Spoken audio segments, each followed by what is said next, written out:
দিন কায়েমের আন্দোলনের কর্মী হওয়া দরকার আছে না নাই? আল্লাহ খুশি হইয়া এই পুরস্কার দিয়ে দেবে। আল্লাহর কাছে আমরা দোয়া করি, আল্লাহ তুমি আমাদেরকে শহীদ হিসাবে কবুল করো। আল্লাহর শ্রেষ্ঠ হাদিয়া শাহাদাত, শাহাদাত, শাহাদাতের চেয়ে শ্রেষ্ঠ কোন হাদিয়া আর ঈমানের পরে নাই। শহীদদের সম্মান দেখে কিয়ামতের দিন নবীরা পর্যন্ত ভিক্ষা করবে, ইচ্ছা করবে যে নবীরা শাহাদাত পায়নি। শহীদদের সম্মান দেখে নবীরা বলবে আমি কেন শহীদ হলাম। আর ইসলামী আন্দোলনের কর্মী ছাড়া, দিন কায়েমের কর্মী ছাড়া কেউ শহীদ হয় না।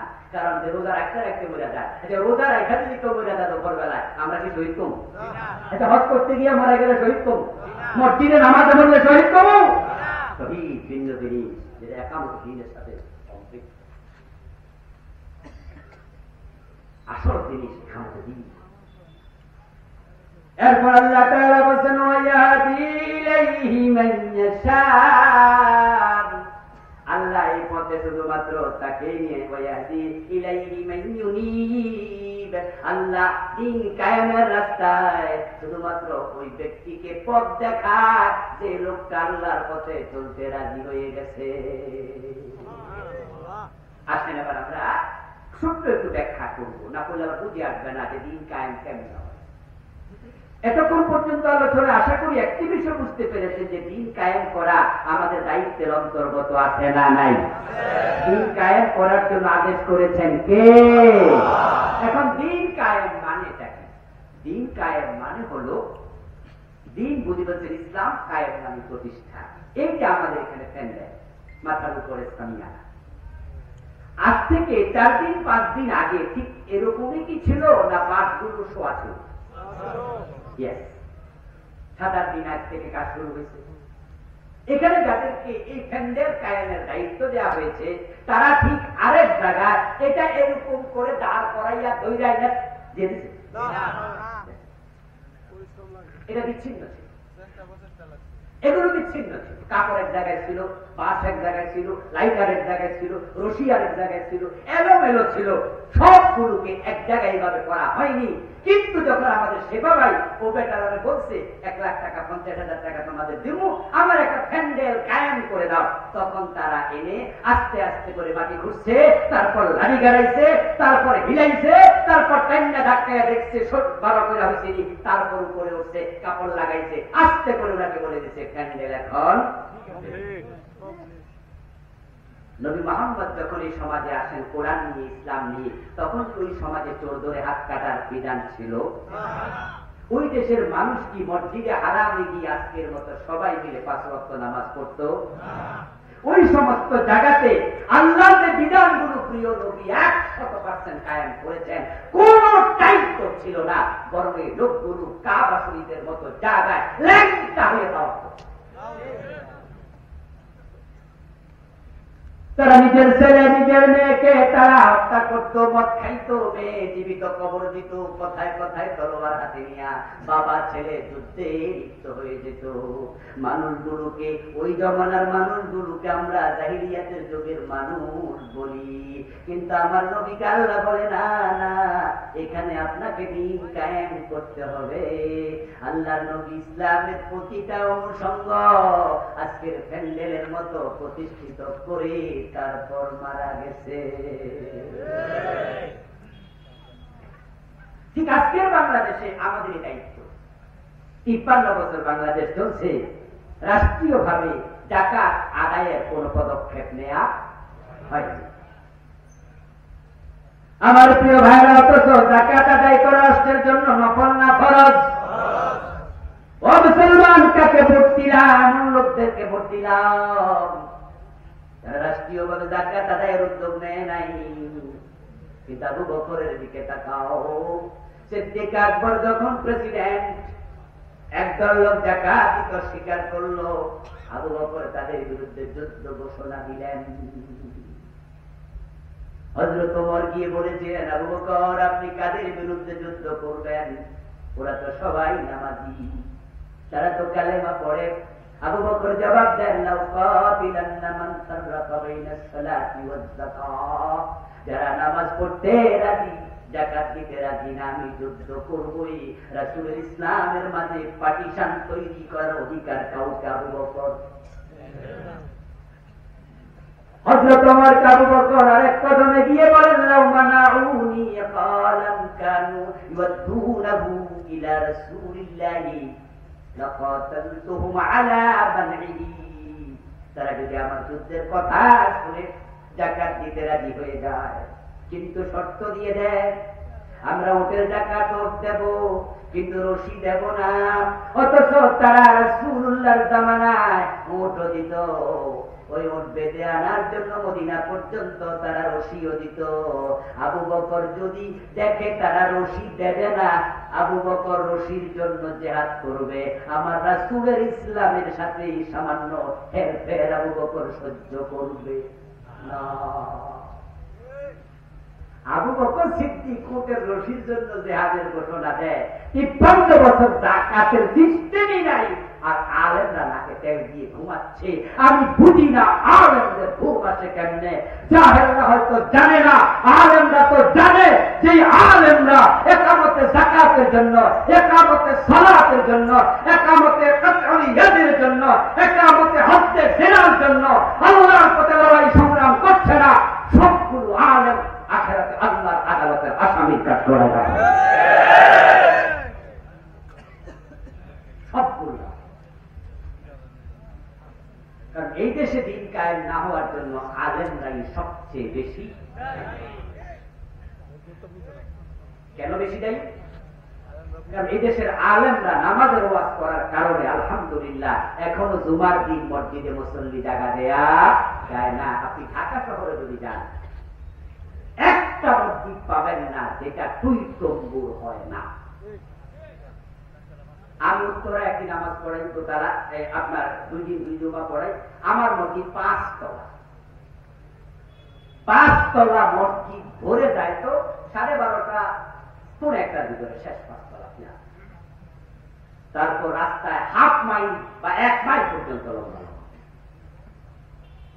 নিউ টাউনে পড়ায় 2 জুমা, ওখানে বিশাল পরিসর। আপনাদের এই যে জায়গাটা আছে এইটার সমান আরো বেশি বড় মসজিদ, সব ভরে, রাস্তা ভরে যায়। কারণ কি? এখনো নামাজের ওয়াজ আছে, এই জন্য প্রভাব সমাজে। জুমার দিন মসজিদে যাবে না, ঘরে শুয়ে থাকবে, তাহলে মাও কেন যাইব, বউ কেন যাইব, ওই ছোট্ট পোলা আছে এটাও কিন্তু আমার বাপ বাপ হয়ে গেছে। হুজুরদের আলোচনার কারণে এখনো সমাজে তার প্রভাব আছে। রমাদান রোজা আলহামদুলিল্লাহ যারা রাখে না, তারাও যদি নাস্তা করে দোকানের পর্দা টানাইয়া করা লাগে, ঠিক না? এই জন্য রোজায় দেখবেন যে দোকানের মাঝে পর্দা রয়েছে। বেড়ি পর্দা করুক আর না করুক, দোকানের পর্দা, দোকানদারের বউ পর্দা করে না, কিন্তু নিজের দোকান পর্দা করছে। হুজুরদের রোজার পক্ষের ওয়াজের প্রভাব সমাজে দেখা যাচ্ছে। হজের ওয়াজ থাকার কারণে আমাদের দেশে রাশেদ খান মেনন, হাসানুল হক ইনুর মতো বামপন্থীরাও এখনো হজে যায় নাই। হজের ওয়াজ করার কারণে সিনেমার নায়িকা শাবানা পর্যন্ত হজের ওয়াজের প্রভাব এখনো থাকার কারণেই তো এই বাম রামেরা পর্যন্ত হজে যায়। দিন কায়েমের ওয়াজ সমাজে কমে গেছে, আলেমদের ওয়াজ অনেকে ছেড়ে দিয়েছে, যার কারণে দিন কায়েম হচ্ছে না। আলেমরা যদি আগামী সপ্তাহ থেকে সবাই মিলে দিন কায়েমের কাজ শুরু করে দেয়, আমি মনে করি আগামী নির্বাচনে দেশে ইসলামে বিপ্লব হয়ে যাবে।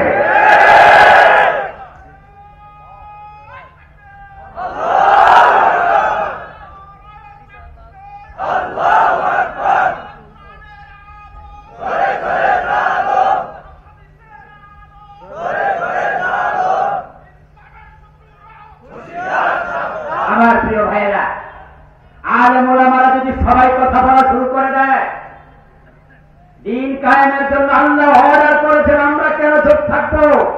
আলেমদের ইখতিলাফ পাশে ফেলে দিয়ে আলেমরা যদি এই বিষয়ে ঐক্যবদ্ধ হয়ে যায়, আলেমরা এক হলে জালেমরা লেজ তুলে পালিয়ে যাবে।